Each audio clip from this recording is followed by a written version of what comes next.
Hi, my name is Karen Clay, and I am the University General Counsel. This year, I also have the honor of serving in the role of Interim Title IX Coordinator, and I am going to spend the next few minutes talking with you about Title IX, what it is, and particularly what it means for you as a student. Before I get started, I'd like to show you part of the university's non-discrimination policy. This policy covers all forms of harassment and discrimination that are not tolerated at this university. Title IX is a specific law that covers discrimination based on sex. At the W, we believe in the inherent dignity of every individual and strive to promote respect for everyone.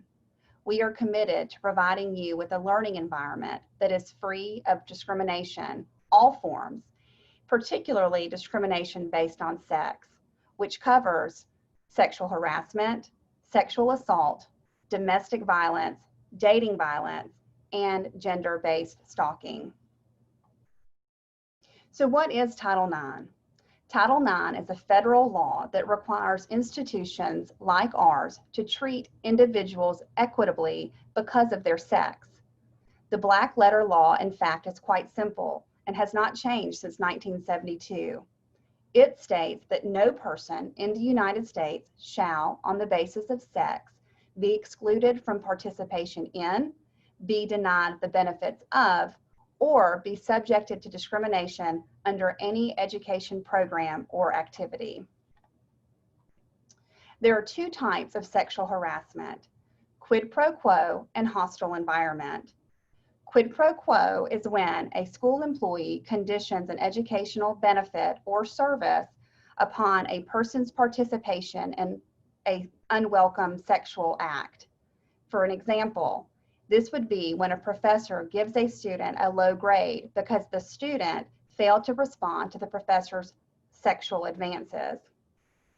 Hostile environment is unwelcome conduct that a reasonable person would determine to be so severe, pervasive, and objectively offensive that it effectively denies an individual access to their education.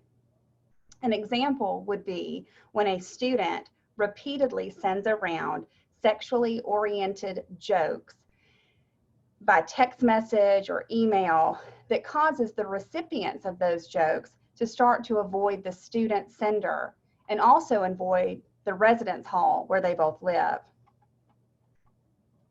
So number one, you need to be aware of your right to a learning environment that is free from discrimination.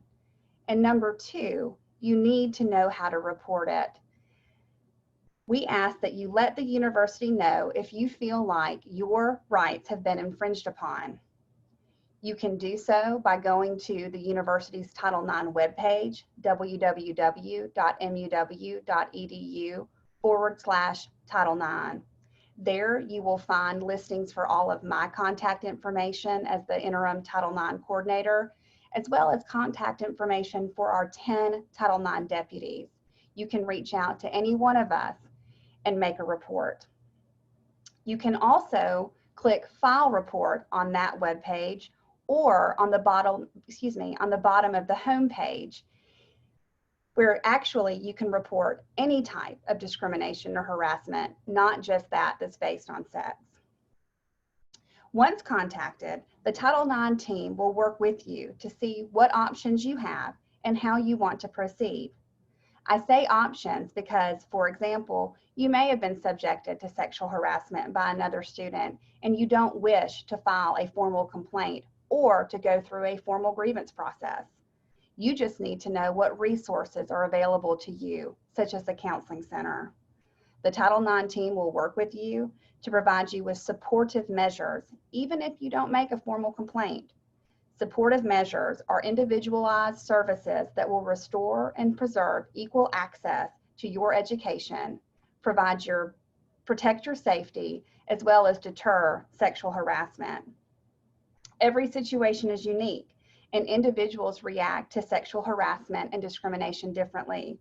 Therefore, the university response that best meets your needs and gives you the right to choose whether to file a formal complaint is always available to you. You will not be coerced or threatened into making a formal complaint or participating in a grievance process. And offering supportive measures will not be tied to your participation in filing a formal complaint. I also want to take just a few minutes and talk about what happens under the formal grievance process, what this means for you as a student or an employee who is accused of sexual discrimination through a formal complaint.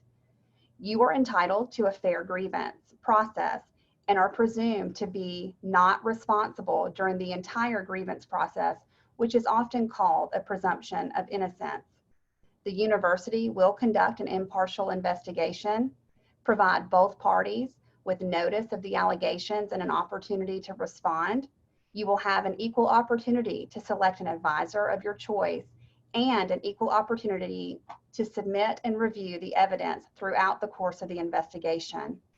Once the investigation is complete, an independent panel composed of deputy Title IX officers who were otherwise not involved in the original investigation will conduct a live hearing to determine whether you are responsible for violating the university's Title IX policy, and if found responsible, determine what disciplinary measures may be warranted. You can learn more about the Title IX policy, the university's policy, and the related grievance processes through our website at www.muw.edu/Title IX. I want to close with where I started, and that is at the W, we believe in the inherent dignity of every individual and strive to promote respect for everyone. As part of this community, we ask that you do the same. If I can ever do anything for you or answer any questions about any of the information I've covered, please don't hesitate to contact me. And also know that I look forward to seeing you on campus very soon. Thank you.